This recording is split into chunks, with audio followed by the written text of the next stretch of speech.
Salve, salve, gente boa! Eu sou o professor Euclides, essa é a Escola Teófilos. Bem-vindos ao nosso canal, você que está chegando pela primeira vez hoje. Não deixe de se inscrever, deixar o seu gostei, o seu não gostei, depois de assistir o nosso vídeo e partilhe à vontade com seus grupos de amigos de estudo bíblico, a sua comunidade, seus catequizandos, as outras catequistas aí da sua comunidade, enfim, todas as pessoas que você acredita que têm interesse no estudo bíblico. Afinal de contas, até um tema que nós vamos abordar hoje dentro da carta aos Hebreus, é uma prerrogativa do cristão manter alimentada a sua fé, manter alimentada com a graça de Deus aquele presente que nos foi dado por esse sacerdote tão misericordioso que nos deu o penhor da salvação. Bom, esse é o tema da nossa aula de hoje. Nós estamos na 18ª lição, nós estamos dentro da carta aos Hebreus, a terceira parte do estudo da carta aos Hebreus. Nas duas primeiras aulas nós fizemos um pouco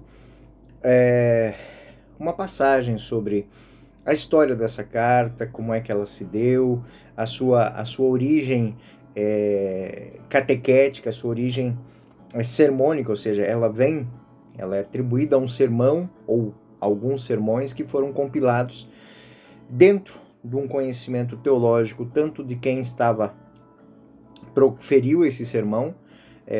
Uma das imagens que a gente tem até desse sermão é muito interessante, que possivelmente foi um daqueles sermões que Paulo dava naquelas comunidades em Corinto, naqueles estudos que eram feitos junto à sinagoga. Bom, hoje o tema específico é, de fato, o conteúdo teológico, as 5 partes desse grande, podemos dizer assim, não desta carta, mas deste grande estudo, deste grande discurso, deste grande sermão sobre o sacerdócio, que é o fundamento de uma grande cristologia, talvez um dos primeiros documentos que abordem, de fato, não somente a cristologia, mas a cristologia do ponto de vista do Cristo, mas também a cristologia do ponto de vista do ministério do Messias, do ministério de Cristo. Então, nós vamos iniciar este nosso estudo e eu peço aos senhores, eu sei que eu sempre tenho isso, mas uma grande atenção, porque são muitas referências, são muitos temas. Eu fiz questão de deixar aqui nos comentários esse material, é um material, talvez de todos aqueles que eu já lhes apresentei, um dos mais extensos, né? Está bem certificado, está bem notificado, tem várias notas, várias referências. Então ele é um estudo um pouco diferenciado dos demais. Deixo aqui o meu agradecimento a todos os nossos colaboradores e patrocinadores, aqueles que fazem de maneira formal e aqueles que não fazem, a professora Ana Lúcia Escapim e tantos outros que nos incentivam, né? Então, você que nos incentiva, você que nos patrocina, muito obrigado pelo seu patrocínio. Também deixo aqui nas descrições do vídeo também, porque me pedem. Então, tem aí o Pix lá da sua doação. Então, quem quiser, está ali. Bom, esse não é o foco. O foco é o conteúdo profundo desta carta que é um grande sermão, um grande estudo sobre a cristologia. Bom, Hebreus 1:4. Tão superior aos anjos quanto excede deles o nome. Bom, é a primeira parte, é uma exposição geral que o autor faz da cristologia. Então, Hebreus 1:5-14, Cristo é o Filho de Deus, que é superior aos anjos. Por que esse estudo ele é muito importante? Para a gente saber que esse documento, esse grande estudo, ele chegou a várias comunidades. E qual a motivação disso? É desvincular a ideia que se tinha do Cristo, que era alguém ligado não, que estava dentro do mesmo nível de raciocínio dos antigos profetas, da antiga lei, Porque até então o Antigo Testamento tinha como seres especiais os anjos. Agora é algo superior. Hebreus 2, 1, 4 é uma exortação.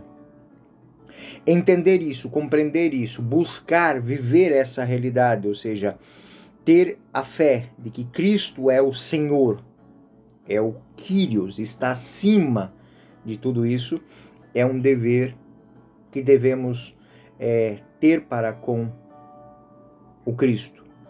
Devemos aplicar nisso compromisso, né? O compromisso do cristão em conhecer a sua fé. Hebreus 2, 5, 18 é uma grande exortação falando Cristo, ele é irmão dos homens. Então, aquele que está acima dos anjos se fez um conosco e é nosso irmão. Ele é o primogênito do Pai, do qual nós também somos filhos. Então, essa primeira parte serve como uma introdução geral da cristologia da Carta aos Hebreus. E o tema abordado diz respeito à superioridade de Cristo sobre todos os outros poderes, né? Principados, potestades, anjos, arcanjos, querubins, enfim, ele é Deus. A primeira temática aborda a questão da sua divindade. Ele é o primogênito, né? O primogênito no mundo. E todos os anjos o adoram. Isso está lá. É uma referência que o texto vai fazer do Salmo 97. Hebreus 1,6. Como filho de Deus, Cristo é superior aos anjos. A exortação, o conteúdo é muito necessário para quê? Era em Corinto. Corinto e Éfeso tinham um vínculo muito com essas deidades, né? E muitas dessas deidades, elas vinham já de uma tradição de origem judaica e de origem pagã. Então, o texto está dizendo que Cristo é superior a tudo isso. Então, está no outro nível. E Hebreus 2, 5, 18 retorna, então, este estudo do conteúdo doutrinário. A apresentação de Jesus histórico pode sugerir que ele seja inferior aos anjos, ou seja, o fato de Cristo ter sido um homem que caminhou entre nós, que habitou entre nós, pode sugerir que ele é inferior aos anjos, né? Mas o dado da fé nos leva a pensar que ele é superior aos anjos porque ele pode se manifestar ao mundo. Então, Hebreus 2, versículo 9, aquele que fora colocado por pouco tempo abaixo dos anjos, ou seja, era uma questão do tempo, era um momento. Por sua paixão, por sua morte, ele é coroado de glória e honra. Assim, pela graça de Deus, a sua morte é de proveito a todos os homens. Ou seja, ele vem ao mundo e se manifesta aos homens como homem, mas ele está acima de todos, porque ele é o portador da graça de Deus. A graça que está nele agora também está com os homens. Então, na encarnação, o Filho de Deus, ele não rebaixa seus anjos, mas ele os supera. Ele supera porque os anjos levam uma mensagem. Cristo é a mensagem. Hebreus 2:11. Para que o santificador e santificados fossem um só. Ou seja, ele não é só a mensagem que os anjos trazem, ele é o próprio mensageiro, né? E aí, o mensageiro, a mensagem, aqueles a quem a mensagem é dirigida, todos eles passam a ser chamados irmãos. A mensagem, o verbo de Deus se fez carne e habitou entre nós. Torna-se homem a fim de fazer o homem tornar-se Deus. Isso é lindo. Isso é lindo, né? Em nenhuma outra religião nós vamos ter essa mensagem. Deus se faz homem para que o homem se faça Deus. Hebreus 2, 14 e 15. E isso faz com que a gente transcenda toda a nossa reflexão sobre a religião. A religião não é para os cristãos, ela não é uma porta de relação, mas ela é uma porta de passagem, de encontro, de retorno. Tanto que religião para Santo Agostinho e para tantos outros teólogos era uma releitura, Era uma reconexão com o divino. Então, Hebreus 2, 14 e 15. Porquanto os filhos participam da mesma natureza e da mesma carne e do mesmo sangue, também ele participou, a fim de destruir a morte aquele que tinha o império da morte. Assim é o demônio. E libertar aqueles que pelo medo da morte estavam por toda a vida sujeitos a uma verdadeira escravidão. Cristo, na sua paixão, morte e ressurreição, ele liberta a humanidade, da qual ele também faz parte, e a coloca num outro patamar. Aquilo que a sacramentologia nos vai... Os sacramentos, o Cristo sacramento, nos torna capazes de Deus. Então, a última expressão desta parte, ela vai introduzir o tema da outra. Né? Lembra que eu falei na nossa primeira lição sobre os Hebreus, que existe um contraponto. No final de um tema, se abre a porta para outro. Então, o tema da próxima etapa será o quê? O título de sumo sacerdote. Cristo é o sumo sacerdote. E o qualifica com 2 importantes adjetivos, que também foram falados na primeira parte, mas apenas de maneira introdutória, ou seja, ele é o misericordioso, digno de fé. Então vamos agregando conhecimento aqui. Primeira parte do texto da carta aos Hebreus é uma cristologia que vai dizer que Cristo está acima dos anjos, em natureza, em qualidade. E por que ele faz isso? Para que o homem que estava abaixo dos anjos volte para o seu patamar de igualdade. Então, Cristo se faz homem para que os homens se façam Deus. Para que os homens possam habitar na divindade. Então, isso bem entendido, agora nós vamos para como é que ele fez isso. Ele se tornou sacerdote. Um sacerdote com 2 grandes qualidades, misericordioso e digno de fé. Ou seja, a sua misericórdia é o caminho da nossa salvação. E isso só será experimentado por aqueles que crerem nesta nova realidade. Então, o segundo anúncio é Hebreus 2, 17 e 18. E por isso convinha que ele se tornasse um pontífice, ou seja, a ponte compassiva, pontífice compassivo, pontífice misericordioso, fiel no serviço de Deus, digno de fé e capaz de expiar os pecados do povo. Então, esse pontífice é o que faz a ponte entre Deus e os homens, faz isso numa atitude de fidelidade a Deus e manifesta aos homens a sua misericórdia. E tudo o que ele suporta, versículo 18, de fato, por ter ele suportado tribulações, está em condição de vir em auxílio dos atribulados, ou seja, porque ele tem o poder de enfrentar as tribulações do homem, ele pode entender o homem e pode resgatar os homens das suas tribulações. Então a segunda parte é a exposição sobre o sacerdócio de Cristo e os seus aspectos fundamentais, ou seja, ele é digno de fé, e nós vamos ter isso visto dentro de Hebreus 3, 1, 6, o sacerdote digno de fé, porque é filho de Deus. 3, 7 a 4, 16 é uma grande exortação de que o homem deve se manter firme numa profissão de fé ao Cristo. E 5, 1, 10, sumo sacerdote misericordioso, porque é solidário ao homem, se faz um com o homem. E esses 2 adjetivos, eles caracterizam o sacerdócio do Cristo.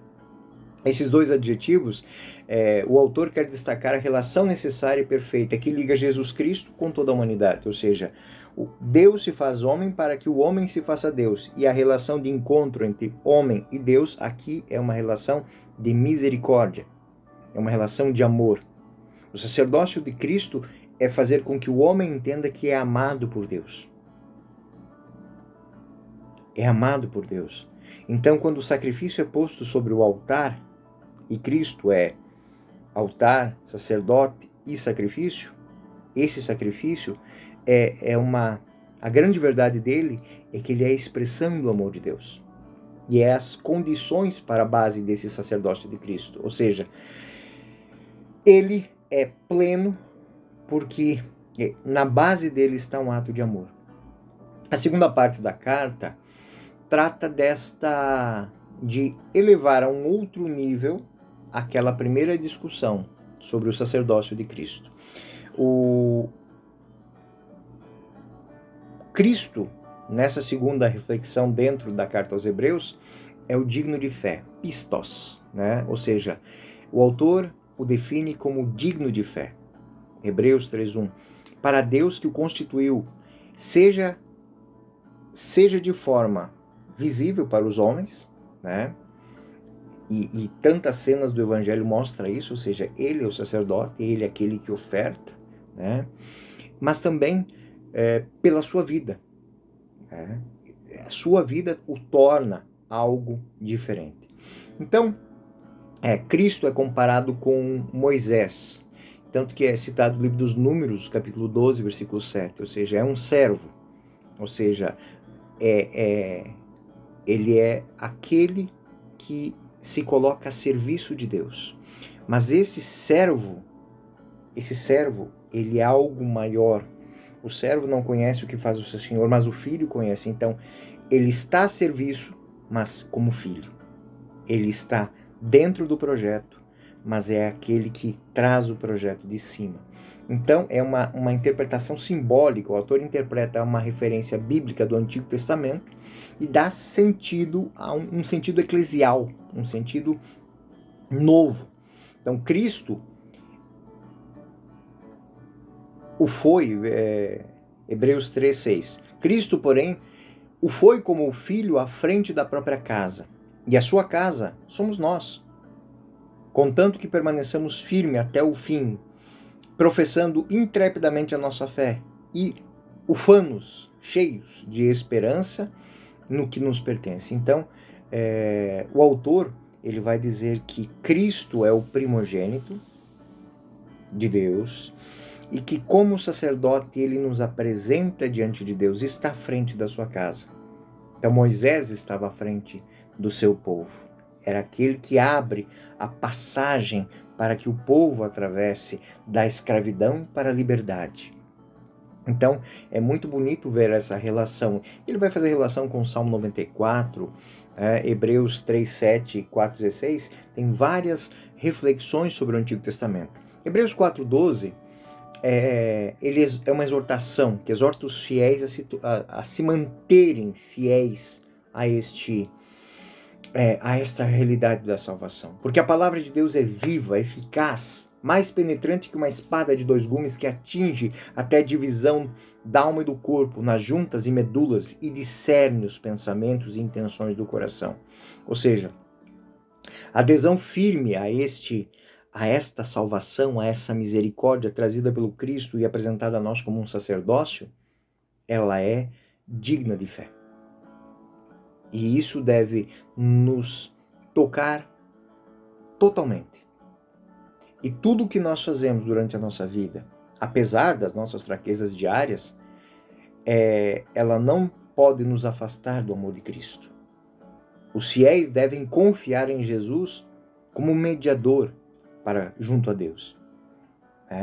Hebreus 4, 15 e 16. Porque não temos nele um pontífice incapaz por causa das nossas fraquezas, mas ele age superior a elas. Aproximemo-nos, pois, confiadamente do trono da graça, a fim de alcançar misericórdia e achar a graça de um auxílio oportuno. Então essa é a grande realidade. Com esplêndida habilidade, ele vai mostrar que essa misericórdia, ela supera tudo. É aquela frase de São Paulo, nem a morte, nem as tribulações, nem perseguições, nada pode nos afastar do amor de Cristo. Hebreus 5, 1, 10. Em verdadeiro, o pontífice é escolhido dentre os homens e constituído a favor dos homens, mediador nas coisas que dizem a respeito de Deus, para oferecer dons e sacrifícios pelos pecados. Então, é uma grande... E ele faz isso por quê? Porque é o Senhor das misericórdias. Versículo 7 vai falar que ele dirigiu preces, súplicas, clamores e lágrimas e foi atendido pela sua piedade, pela sua entrega. E isso ele faz segundo a ordem de Melquisedeque. Ou seja, existe o foco no sacerdócio de Cristo, mostrando que o sacerdócio de Cristo é a expressão maior de um sacerdócio que já tinha sido apresentado ao povo de Israel, só que apenas como imagem. Os sacrifícios no templo, a apresentação, eles não serviam para purificar, mas para manter a unidade do povo, para que o povo estivesse preparado para a chegada do sacerdote, que não ia fazer sacrifícios todos os anos, em todos os meses, em todos os dias, mas ele iria fazer uma única e derradeira vez. E esse sacrifício, ele explodiria numa ação de graças que toma aquilo que a gente diz na noite de Sábado Santo, o alfa e o ômega, o princípio e o fim. Ou seja, a graça toma todo o espaço do tempo e culmina na eternidade. Então, esse aspecto era atestado na pregação de Cristo. Então, é uma herança que vem dentro da didática dos apóstolos. Ou seja, Cristo é solidário com a humanidade. Ele compartilha de tudo, ele é estrangeiro, ele é pobre, ele é perseguido, ele é faminto. Então ele faz a sua experiência na condição humana. Tornou-se igual a nós em tudo, menos no pecado. Então, esse exemplo, o exemplo mais óbvio é a paixão de Cristo. Todos os homens sofrem. De uma maneira ou de outra, todos sofrem. Cristo quis ser um conosco através do sofrimento. Não porque ele merecesse nem precisasse, mas porque ele queria fazer uma experiência de misericórdia. Ou seja, passar por tudo para ser capaz de ajudar em tudo. Então essa é a grande dinâmica dentro dessa segunda parte. Bom, a última expressão dessa parte introduz as 3 novidades que constituem o grande tema da terceira parte, que é perfeição, salvação e sacerdócio, de acordo com a ordem do rei Melquisedeque. Então, Hebreus 5, 9 e 10. O terceiro anúncio. Uma vez chegado o seu tempo, tornou-se autor da salvação eterna para todos os que lhe obedecem, porque Deus o proclamou sacerdote segundo a ordem do rei Melquisedeque. Versículo 10. E a terceira parte é a exposição, os aspectos específicos, ou seja, a exortação. Compreender essa realidade é uma realidade que exige fé. Então é a primeira parte, um assunto difícil. Tenha cuidado para não se desviar, né? Hebreus 7, 1, 28, o tema é um sacerdote à maneira de Melquisedeque, ou seja, ele vem, o sacerdócio está nele, ele é ungido, e ele não tem uma família, mas ele se apresenta como sacerdote da humanidade. Hebreus 8, 1, 6, o nível de adoração terreno, ou seja, ele abre para o homem uma nova experiência de Deus, que passa por um pacto que era imperfeito, provisório. Ele vai passar por ritos de adoração que eram ineficazes, né? E passa para a adoração de Cristo. E Hebreus 9, 11 e 14 vai tratar disso. Ou seja, a adoração a partir de Cristo ela se torna eficaz. A partir de Cristo, o pacto que era imperfeito se torna perfeito. E a partir de Cristo, a adoração deixa de ser um ato restrito ao templo, mas ele abre uma porta para que nós estejamos diante de Deus. Ela passa para um nível celestial. Hebreus 10, 1, 18. A causa da salvação eterna é a obediência. Ou seja, a misericórdia de Deus foi apresentada aos homens pelo Cristo sacerdote, que os colocou diante de Deus. E todo aquele que adere a Cristo e a essa misericórdia pela obediência. Então a desobediência de um que nos fez naufragar no pecado, através da obediência de um, fez com que todos aqueles que obedecerem se salvem. E a exortação final é mergulhar nessa nova maneira de viver o sacerdócio, de viver a adoração, de viver o sacrifício. O sacrifício agora não é simplesmente ofertar, ir ao templo uma vez por ano, ofertar sacrifício. Não, é cotidianamente se apresentar como hóstia viva, santa e agradável, uma expressão bonita da nossa liturgia, né? Nos tornarmos hóstias vivas, santas e agradáveis a Deus, mas em outras palavras, nos tornarmos nós outros Cristos que cotidianamente, pelo bem de todos, pelo bem da humanidade, ofertamos a nossa parcela cotidiana de amor a Cristo. E isso repercute a salvação a todos. Existe uma grande exposição dogmática, né, sobre o sacerdócio de Cristo. Ele vai falar de Melquisedeque, rei de Salém. São mais ou menos 3 capítulos que vão tratar dessa temática, então eu não vou... mas assim, os temas principais. Melquisedeque, ele é a prefiguração do sacerdote. É o rei da justiça, o rei da paz. Salém, né, o rei de Salém. Jerusalém, cidade da paz. Então, é o rei da paz, o rei da justiça, né, que supera os filhos de Levi, que são revestidos desse sacerdote, herdado do sacerdócio de Melquisedeque, né? E aí ele vai falar que neles, ou seja, no sacerdócio levítico, estava o germe, né? O germe do sacerdócio herdado de Melquisedeque. Mas em Cristo ele chega a seu cume, ou seja, a antiga legislação, o antigo sacerdócio é abolido, né? Por quê? Porque diante da graça, da misericórdia, eu não preciso ficar replicando sacrifícios, mas eu preciso aderir ao único e verdadeiro sacrifício do Cristo. Então, a antiga lei ela foi abolida. Agora existe a nova lei, a da misericórdia. Então existem podemos assim, 2 temas dentro dessa homilia. Um começa no capítulo 5, versículo 11, ou seja,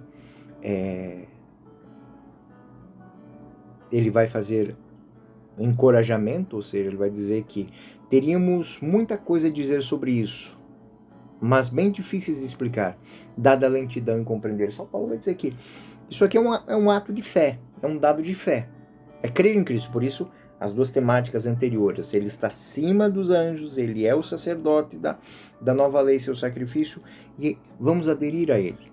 Aderir com fé, não com razão. Por quê? Porque a nossa lentidão para compreender é muito grande. Então, o porquê, ele sabe. Para nós, cabe apenas o quê? O que este porquê, essa decisão dele, reverteu para nós. Hebreus 6:20, onde Jesus entrou por nós como precursor segundo a ordem de Melquisedeque, ou seja, onde Cristo nos colocou, nem o outro colocaria. Nem o sacerdote da antiga aliança. Só ele tem poder de fazer por nós o que ele fez. E aí, a outra temática, capítulo 10, versículos 19 a 39. Aí é uma grande exortação, ou seja, que nós devemos ter uma ampla confiança no poder do santuário eterno que se abre para nós, em virtude do sangue de Cristo. Ou seja, é simplesmente um ato de fé. Tanto que aquela expressão de São Paulo, o cristão vive pela fé. E no início da terceira parte, existe uma grande exortação homilética, ou seja, aquilo que eu acabei de dizer. Teríamos muita coisa para dizer, né? Mas não nos desviemos, né, dada a lentidão em compreender isso. Ou seja, ele deixa de lado esse ensino inicial sobre Cristo e ele vai passar para uma outra coisa. Ele vai focar nos fiéis. Ou seja, o que temos a dizer sobre Cristo nós dissemos. Agora o que nós precisamos entender é que nós devemos renovar a nossa fé nele. E aí é um convite à constância e à esperança. Então, esperar em Cristo, diz ele, é como deixar cair as âncoras nas nossas vidas no próprio mundo de Deus. Ou seja, crer em Cristo não é outra coisa senão crer em Deus. Crer em Deus da maneira com que ele quer ser acreditado. Onde Jesus entrou por nós como precursor, o pontífice eterno segundo a ordem de Melquisedeque. É isso, né? É essa a grande realidade. O cristão deve abraçar esta realidade. Abraçar esta realidade que transforma a humanidade, transforma o homem. Porque Jesus é o sacerdote. E na tradição judaica, bíblica, o sacerdócio é exclusivo para a tribo de Levi. Nenhum estranho poderia reivindicar esse título sacerdotal. Agora, Jesus, como homem, não pertence à tribo de Levi, ele é da tribo de Davi. Portanto, não pode ser chamado de sacerdote, né? Mas o autor ele vai resolver esse problema citando o Salmo 109, ou seja, ele vai dizer que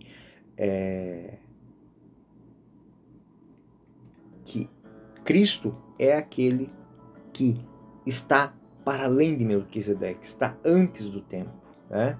Agora o autor da carta, ele baseia-se no versículo 4 do Salmo, falando: o Senhor jurou e não se arrependerá. Você é sacerdote para sempre segundo a ordem de Melquisedeque, que não é a ordem levítica, é a ordem do sacerdócio universal, do qual os levitas são abençoados e são herdeiros.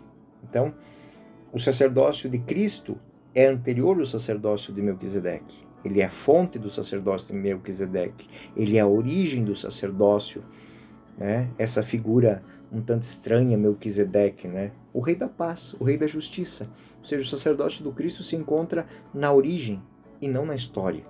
Ele está no princípio, ele está no meio do tempo. E a argumentação do autor é: se Deus anunciou que o Messias, o Salvador dos homens, seria um sacerdote à maneira de Melquisedeque, significa que, se a perfeição tivesse sido realizada pelo sacerdócio levítico, então todos os sacrifícios do templo não seriam vãos, né? Mas ele não vem disso. O sacerdócio de Cristo está ligado ao seu estado como ressuscitado, como fundador de uma nova aliança, de um novo pacto. Ou seja, ele ofertou algo que transforma todo o outro sacerdócio ineficaz. Então, a eficácia do seu sacerdócio é porque ele é sacerdote, ele é altar e ele é sacrifício. Então, é aquele que leva a outro nível este serviço levítico, né? O serviço levítico que era transitório, era passageiro, mas que era expressão de algo que foi prometido por Deus.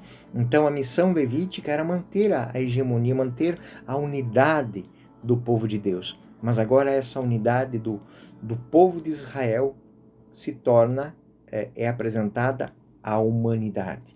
Então a parte central da carta aos Hebreus, ela vai trazer para esse sacerdócio 3 argumentos fundamentais. O primeiro: o sacerdócio de Cristo está em relação ao sacerdócio de Melquisedeque, ou seja, o rei de justiça e de paz, que é sacerdote para o mundo. A segunda realidade é a essência do sacerdócio de Cristo é esta universalidade, esse ato de misericórdia que é uma ação de Deus que vem ao homem para que o homem possa chegar a Deus. E o terceiro ponto é a relação de Cristo com os homens é a causa da salvação. Ou seja, esse ato, Deus amou tanto o mundo que se entregou por ele, né? A pista precisa, é o próprio texto, né? O ponto essencial do que acabamos de dizer é esse: temos um sumo sacerdote que está sentado à direita no trono da majestade divina nos céus. Então, por mais que não compreendamos, não entendamos, o que ele fez é isso. Ele é o sacerdote que está sentado no trono da majestade divina, ou seja, ele é Deus. Ele é o nosso sacerdote. Ele nos coloca diante de Deus porque ele é Deus. Então, essa terminologia do Antigo Testamento, ele relê como uma nova luz, ou seja, essa perfeição, esse sacerdócio perfeito de Cristo, ele é perfeito em Cristo, mas para que o homem possa se tornar perfeito. Nesse sentido, a perfeição, o substantivo que é usado é teleios, do verbo teleio, ou seja, a perfeição de Cristo, ela se expande para a humanidade que nele crê. Então, ela faz com que aquele que é tocado pelo Cristo também se torne sacerdote, também se torne perfeito. E é muito bonito, porque quando a gente vai falar disso, a gente vai lembrar do batismo, que nos torna sacerdotes, reis e profetas. E a partir daquele momento, pela graça de Deus, nós podemos ofertar a nossa vida. Fazer exatamente o que o Cristo fez. Ou seja, nos dobrar em carinhos e afetos e amores pela humanidade, que também, como nós, deve ser salva. Então, nos tornamos solidários à humanidade. Nós que estávamos mergulhados no pecado, agora estamos mergulhados na graça. E não existe obra maior para aquele que entende isso que tirar da desgraça e trazer para a graça. Essa é a missão do Cristo, essa é a missão do cristão. E enquanto o verbo mais frequente aplicado a Cristo, ou seja, aquele por quem todas as coisas existem, nós desejamos conduzir à glória numerosos filhos. Ele quer levar à perfeição pelo sofrimento o autor da salvação deles. Hebreus 5:9. Uma vez chegado a seu tempo, tornou-se autor da salvação eterna para todos que obedecerem. Hebreus 7:28. Enquanto a lei elevava ao sacerdócio os homens sujeitos a fraquezas, o juramento sucedeu à lei e constituiu o Filho eternamente perfeito. Então, novamente é falado de sacerdócio e de perfeição. E é isso em relação a Cristo. Agora, em relação a nós, em relação aos fiéis, o que o texto vai dizer em relação a isso? Hebreus 7:19. Pois a lei nada levou à perfeição, ou seja, os antigos sacrifícios, a lei, ela apenas portadora de uma esperança, mas não de perfeição. O Cristo é o portador da perfeição. Os dons e os sacrifícios que ofereciam eram incapazes de justificar. Era apenas um motivador da consciência de quem praticava. Hebreus 10:1. A lei, por ser apenas sombra dos bens futuros, não é a expressão real dela. É impotente em aperfeiçoar aqueles que assistem aos sacrifícios. Então, os sacrifícios, eles não purificavam os sacerdotes. O sacrifício do Cristo, ele já é perfeito. Ele não precisa purificar, mas ele purifica aqueles que aderem ao sacrifício. Hebreus 10:14. Por uma só oblação se realizou a perfeição definitiva daqueles que receberam a santificação. Então, é uma nova dinâmica. Com essa terminologia, a carta aos Hebreus, ela descreve o evento pascal e o efeito que esse evento pascal tem sobre os homens. Então, voltando ao versículo, no capítulo 7, versículo 28. Enquanto a lei elevava o sacerdócio os homens sujeitos a fraquezas, o juramento que sucede à lei constitui o Filho que é eternamente perfeito. Então, os sacerdotes, eles eram chamados, eram ungidos, cheio de fraqueza. Mas esse convite, esse ato de fé constitui o Cristo, sacerdote perfeito, para nos aperfeiçoar. Então, é o Cristo ressuscitado, sentado à direita do Pai, o sacerdócio eterno. E essa perfeição do mistério, ela é apresentada pelo mistério pascal e é uma consagração sacerdotal de Jesus, ou seja, ela nos introduz homens e mulheres na comunhão com Deus. Então, o antigo culto de Israel, ele se torna algo apenas no nível terreno, mas não no nível eterno. E o que é apresentado agora é que nós somos chamados a sermos sacerdotes, mas dentro de uma nova dinâmica, porque o tabernáculo ao qual nós depositamos a nossa adoração é diferente. Não é a Arca da Aliança do Templo de Jerusalém, mas é a aliança no templo, que é Cristo. E Cristo falou muitas vezes isso nos evangelhos. Agora o autor da carta, ele está mostrando esta realidade tintim por tintim. Ou seja, o pacto levítico ligado ao sacerdócio é imperfeito. O que nós temos agora é um novo patamar daquele que está inclusive acima dos anjos. Então, agora, vamos dar um exemplo. Jeremias mesmo, o profeta Jeremias vai falar dessa imperfeição dos sacrifícios, né? Jeremias 31:34, né? Virão dias, oráculo do Senhor, em que firmarei uma nova aliança com a casa de Israel. Eu lhe incutirei a minha lei e gravarei no seu coração e serei o seu Deus e ele será o meu povo. Então, ninguém terá encargo de instruir seu próprio irmão dizendo, aprenda a conhecer o Senhor. Por quê? Porque estará marcado no coração. Estará transcendendo a tudo isso. Então, o pacto em Cristo, ele substitui o outro pacto. Então, ninguém troca uma coisa velha por uma coisa mais velha. Nós trocamos uma coisa velha por uma coisa nova. É essa grande temática que o autor vai colocar, né? Esta situação, o autor constata fortemente, o evento pascal de Cristo inaugurou uma nova aliança. Inaugurou uma nova maneira, e a maneira verdadeira e eficaz de adorar. Aquela expressão do Cristo nos evangelhos, né? Não quando as mulheres perguntaram, mas uns dizem que é aqui, outros dizem que é Jerusalém. E aí Jesus responde, eu te digo, em verdade te digo, não será nem aqui neste monte, nem em Jerusalém, mas todos os homens vão adorar em espírito e verdade. Então esse espírito e verdade está fundado nesse novo sacerdócio, que não é deste mundo, mas veio a este mundo para nos levar para um outro nível, para um outro mundo, né? E isso não é feito através de sangue de cordeiros e de touros, mas com uma adesão do coração, uma adesão de vida. O homem se torna uma oferenda de vida. Através do Espírito Santo, Jesus Cristo realmente entra no mundo e faz com que os homens entrem no mundo de Deus. E é por isso que ele é sacerdote, ele é pontífice, ele faz uma ponte entre Deus e os homens, e entre os homens e Deus. Hebreus 9,15. Por isso, ele é o mediador do Novo Testamento, da nova aliança. Pela sua morte, expiou os nossos pecados cometidos no decorrer do Primeiro Testamento, para que os eleitos recebam a herança eterna que lhes foi prometida. Então, essa é a grande realidade que a carta aos Hebreus quer mostrar. Cristo é o iniciador de uma nova realidade, a adoração celestial. Não vou mais ao templo, não é o templo de Jerusalém que é a fonte, mas é o Cristo que é a fonte.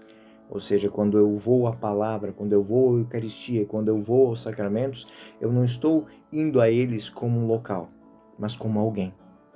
Então, o céu não é um local para onde nós vamos. O céu é alguém com quem nos relacionamos. Hebreus 9:24. Não em santuário feito por mão dos homens, mas o próprio céu, para agora apresentar o intercessor ante a face de Deus. A lei, por ser apenas sombra dos bens futuros, não é a expressão real dos bens futuros. Então, você viver objetivamente o que a lei te manda não te dá felicidade eterna, não te mostra o céu. Mas ele até vai dizer que muitos, vivendo o sacrifício, renovam a cada ano, né, a memória dos pecados e não a memória da salvação. É uma realidade interessante que ele vai apresentar aqui. Na antiga aliança, todos os anos a gente lembrava que a gente continuava sendo pecador na antiga aliança. Na nova aliança, nós lembramos todos os anos que somos sacerdotes, reis e profetas. Nós somos povo santo de Deus. Nós não temos mais medo da morte. Nós não temos mais medo do pecado. Nós temos o quê? Uma tarefa de livrar e de conduzir todos à salvação. Essa é a missão do Cristo. Que por uma só oblação realizou a perfeição definitiva daqueles que receberam a santificação. Versículo 16, o versículo 16 do capítulo 10. O versículo 16 do capítulo 10 é forte. Eis a aliança, que depois daqueles dias farei com eles, oráculo do Senhor, imprimirei as minhas leis nos seus corações e as escreverei no seu espírito. Ora, onde houve plena remissão dos pecados, não há mais por que oferecer sacrifícios. Ou seja, o sacrifício de Cristo, o seu sacerdócio é eterno, é perfeito, e o seu sacrifício também é eterno e perfeito. Então, a lei de Moisés, o sacerdócio levíticos, eles são apenas expressões daquilo que deveria vir. Mas uma vez que veio Cristo, esse sacerdócio, e aí nós vemos que ele está falando à comunidade judaica, ele está lembrando que nós não devemos mais voltar para isso, que é como deixar o vinho bom e pegar o vinagre, né? Com o qual aboliu o primeiro sacrifício para estabelecer o novo, e ele substitui a adoração ritual de Israel, que era no templo, pela adoração existencial, que envolve uma oferenda da vida. Então, essa é uma realidade muito bonita e muito profunda da carta aos Hebreus. Ou seja, a carta aos Hebreus, que é escrita aos cristãos, lembra os cristãos que é na minha vida, é na minha história, nas minhas atitudes que eu honro a Deus, que eu o adoro. É o adoração em espírito e em verdade, ou seja, é a minha vida que ela deve ser digna. Então, eu sou o sacerdote, eu sou a oferta, e eu me apresento diante de Deus em adoração. Então, isso é algo que nenhuma religião possui. Essa é uma maneira de ver diferente do cristianismo. Então, esse sacrifício do Cristo, o sacerdote consagrado, torna tudo perfeito. Então, nos dá credenciais, nos acredita a possibilidade de oferecermos também junto a Deus. E o final dessa discussão teológica, né, São Paulo, o autor, ele conclui a sessão central com uma exortação que é muito bonita. Hebreus 10, 19 e 21. Por esse motivo, irmãos, temos ampla confiança de poder entrar no santuário eterno, ou seja, estar diante.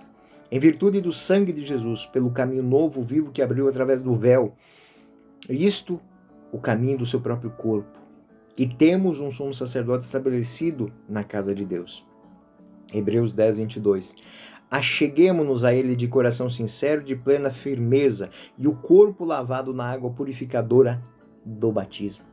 Conservemo-nos fielmente apegados na nossa esperança. Olhemos uns pelos outros, não abandonemos a nossa assembleia. E ele vai dizer no versículo 25, como é costume de alguns, mas admoestamos-nos mutuamente, e tanto mais quanto vedes aproximar o grande dia. Depois de termos conhecido a verdade, não devemos abandonar voluntariamente, já que não haverá sacrifício para expiar esse pecado. Então, São Paulo vai fazer uma grande exortação dizendo assim, isso tudo nos foi dado. Aderamos a isso, vamos aderir a isso de coração, de vida. E uma vez recebido, não vamos abandonar isso, porque não haverá outro sacrifício para expiar esse pecado, o abandono. Não contristeis o Espírito Santo, dizia São Paulo, né? E aí ele vai fazer umas exortações fortes, e aí no versículo 35, não percais a convicção que está vinculada à grande recompensa. É necessária a perseverança para fazeres a vontade de Deus e alcançares os bens prometidos. O justo viverá pela fé. Versículo 38, lembrando o profeta Abacuque no versículo 2, versículo 3. Não somos absolutamente de perder o ânimo para a nossa ruína, somos de manter a fé para a nossa salvação. Repito, Hebreus capítulo 10, versículo 39. Não somos absolutamente de perder o ânimo para a nossa ruína. Somos de manter a fé para a salvação, ou seja, não somos fracos em abandonar o caminho que é certo. Nós somos guerreiros capazes de enfrentar as dificuldades do caminho, porque esse caminho é o único que nos leva à salvação, e essa é a nossa fé. E essa última expressão, ela introduz um novo tema, ou seja, o tema da constância. Ou seja, os cristãos são chamados a viverem a esperança, a constância, ou seja, fazer a vontade de Deus para alcançar os bens prometidos. Hebreus 10, 36 a 39. A quarta parte, então, vai tratar esse tema da perseverança. Cristão com fé perseverante. Não é uma fé boba, não é uma fé fraquejante, não é uma fé diletante, é uma fé perseverante. É a fé que fez com que os antigos, mesmo caminhando na imperfeição, se mantivessem fiéis. Ele vai fazer uma parte ao povo de Israel, que mesmo diante de algo que não era perfeito, mantiveram a sua perfeição. E agora que nós temos a perfeição, temos muito mais motivos de fazer isso. Tanto que no capítulo 10, ele até faz isso. Olha, se aquele que desobedecia a lei de Moisés era condenado à morte, muito mais, mas não é uma questão de era condenado à morte. Era condenado à morte pela lei. Mas aquele que rejeita a salvação se condena à própria morte. Porque não existe agora a restauração daquele que abandonou a graça. Existe a restauração de quem abandonou a lei, que é a graça, mas e quem abandona a graça? Não. Então essa é uma realidade muito importante que ele quer colocar. Vamos manter o nosso olhar em Jesus. Hebreus 12, 1:6. Hebreus 12, 7:30. A necessidade da constância até mesmo nos momentos de correção. Ou seja, se você é corrigido porque você é amado. Se você é corrigido porque querem o teu bem, querem a tua vida. E São Paulo, o autor da carta aos Hebreus, vai dizer que isso serve para o cristianismo inteiro. Porque em algum momento nós podemos nos desviar o caminho e é responsabilidade nossa dizer, ó, vem para cá. Opa, aqui, ó, esse é o caminho. Foco em Jesus. Se você começa a se desviar, se a cada instante você desvia 1 centímetro, depois de um dia, você está a quilômetros do teu caminho, da tua meta. Então, manter a fé até mesmo quando a gente se distancia, quando a gente erra, quando a gente cai, e aí vem o ato de fé da exortação, ou seja, eu exorto porque eu amo. O autor vai focar sua atenção nas consequências existenciais da salvação cristã e aborda antes de tudo o tema da fé, uma relação evidente que liga o homem a Deus. E ele começa com uma grande definição do que é isso. Qual o fundamento da esperança? A fé. Quem não tem fé não tem perseverança. Ele não dá passos no mesmo caminho. Hebreus 11:1. A fé é fundamento da esperança. É a certeza a respeito do que não se vê. Nossa, a gente tem que lembrar isso todos os dias. A fé é fundamento da esperança. Eu amo até mesmo o meu inimigo, porque a fé me diz que é para fazer isso, não porque eu tenho motivos racionais para isso. Porque essas realidades, elas nos tornam diferentes. E não queiramos ser entendidos por aqueles que não entendem. E continua uma longa série de exemplos do Antigo Testamento, né? A carta aos Hebreus quer mostrar que a espera de Israel, a esperança de Israel, ela é apenas prefiguração da nossa esperança. Todos os caminhos por onde Israel passou, todos os sofrimentos por eles passaram, nós também vamos passar. Só que eles fizeram isso por um desejo de uma santidade que eles ainda não possuíam. Nós fazemos isso na santidade.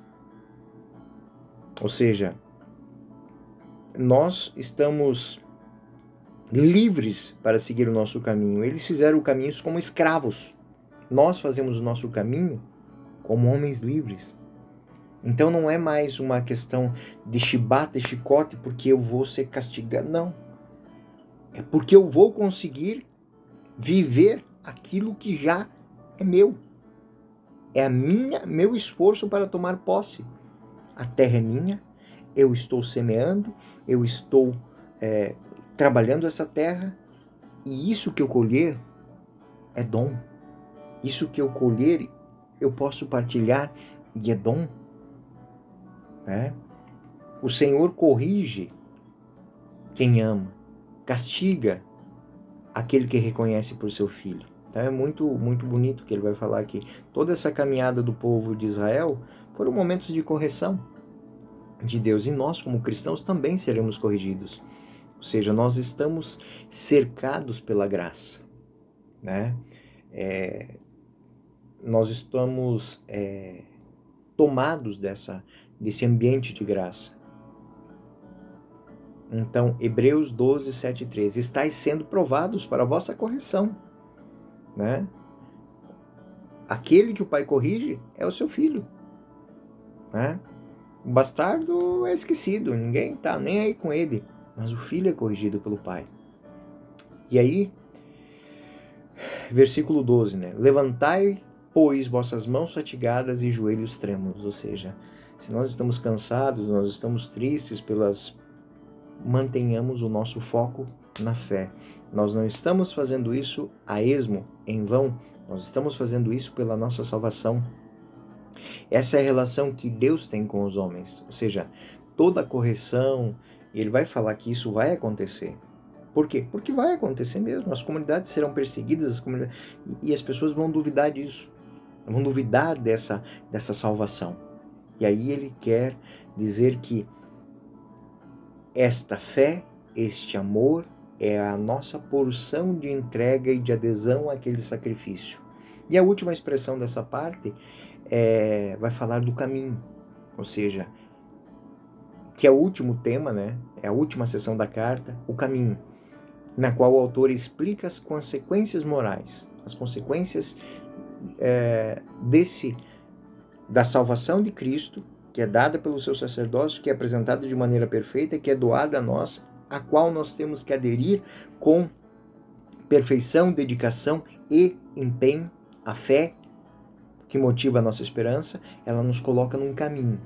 E esse caminho dirige os nossos passos pelo caminho certo. Os que claudicam, voltem ao bom caminho e não se desviem. Hebreus 12, 13. Dirigi vossos passos pelo caminho certo, e os que claudicam tornem ao bom caminho e não desviem. Claudicam, mancam. Né? A pessoa que está manca, assim, ela vai indo aos pouquinhos pro lado. Então é uma visão física de algo que acontece na nossa vida espiritual. Então, a quinta parte, o quinto anúncio, é uma orientação para a vida cristã. Ou seja, primeira coisa, Hebreus 12, 14, 29. Tenhamos cuidado para não rejeitar a graça. O que diz Santo Agostinho? Tenho medo da graça de Deus que passa, porque se ela passar, ela não volta mais. Hebreus 13, 1, 6. Perseverar no amor fraterno. Ou seja, o que nos torna distintos, o que nos torna configurados essa graça de Deus é a capacidade que nós temos de amar o outro, de se doar pelo outro, de se entregar pelo outro. Hebreus 13, 7 e 19. Lembre-se de seus líderes e os obedeça, ou seja, nós temos um caminho. Esse caminho ele é guardado por quê? Por pessoas que nos ensinam a caminhar. Hebreus 13 é uma conclusão, e Hebreus 13, 22 e 24 são as saudações de despedida. Então a carta aos Hebreus também termina de acordo com o esquema habitual das cartas paulinas, ou seja, é um tratamento dogmático, em seguida uma aplicação moral e, por fim, uma grande bênção à vida comunitária. Então, Hebreus 12, 14. Procurai a paz para com todos e, ao mesmo tempo, a santidade, sem a qual ninguém pode ver o Senhor. É perfeito isso. Você que vive a fé, viva essa fé em concórdia com todos. Viva a santidade em concórdia com todos. Porque se as pessoas não veem você, vão achar que ela não existe. Se você não apresenta misericórdia, perdão, amor, companheirismo, afeto, quem não conhece não saberá que isso existe. É como a gente falar de um doce que a pessoa nunca experimentou e eu, nossa, se você experimentar, delícia! Mas se a pessoa não comeu, você tem que fazer a pessoa experimentar isso. Né? Falar de coisas que as pessoas não veem é muito mais difícil. Agora, mostrar para elas, apresentar a elas, faz com que elas se tornem posse. Elas podem não entender como aquilo acontece, mas saberá que aquilo existe. E aí elas vão descobrir como é que se chega lá. O autor lembra que os fiéis a grande superioridade desse novo pacto. Ou seja, ele vai mostrar que nós não estamos lutando por aquilo que... Nós não estamos numa canoa furada. Deixa eu simplificar isso. Não estamos numa canoa furada. Nós estamos remando, nós estamos numa nau que é capaz de enfrentar as tempestades, é capaz de chegar num porto seguro. Então isso é muito bonito. Bom, a obra termina com uma oração maravilhosa que resume o grande tema da carta. Ou seja, se estamos falando de sacerdócio, o que o sacerdote faz é apresentar diante de Deus, e aí é uma grande exortação, é uma grande oração que o autor faz. E o Deus da paz, no sangue da eterna aliança, ressuscitou dos mortos o grande pastor das ovelhas, o nosso Senhor Jesus. Queira dispor-vos ao bem e vos conceder que cumprais a sua vontade, realizando Ele próprio em vós o que é agradável aos olhos de Jesus Cristo, a quem seja dada a glória por toda a eternidade. Amém. E os últimos versos. Rogo-vos, irmãos, que aceitei de boa mente essas exortações, pois vos escrevi com brevidade. Ou seja, ele podia ter escrevido muito, mas ele escreveu isso. Sabei que o nosso irmão Timóteo foi posto em liberdade. Se ele voltar a tempo, irei com ele ver-vos. Então, saudai a todos os que vos guiam, a todos os santos que estão na Itália e vos saúdam. E continua a nota de acompanhamento para esse discurso. E, enfim, assim termina a carta aos Hebreus. Um grande sermão sobre o sacerdócio. Um grande sermão sobre um grande estudo sobre aquilo que de fato nos faz ser cristãos. Ou seja, nós fomos amados por Deus. E Deus nos amou tanto que enviou ao seu mundo o seu Filho Jesus Cristo, que se derramou em paixão, morte e na ressurreição para nos dar a salvação. A esta salvação nós devemos aderir de corpo, alma e espírito, para que nós, convictos disso, devemos essa salvação ao mundo. E é assim que eu termino esta aula, que foi um pouco extensa hoje, mas é de grande profundidade. Estudem em fatias, não tem problema não. A graça esteja com todos vós. Amém. Eu sou o professor Euclides, essa é a Escola Teófilos. Bem-vindos ao nosso canal. Até o próximo vídeo. Fiquem com Deus. A paz esteja com todos.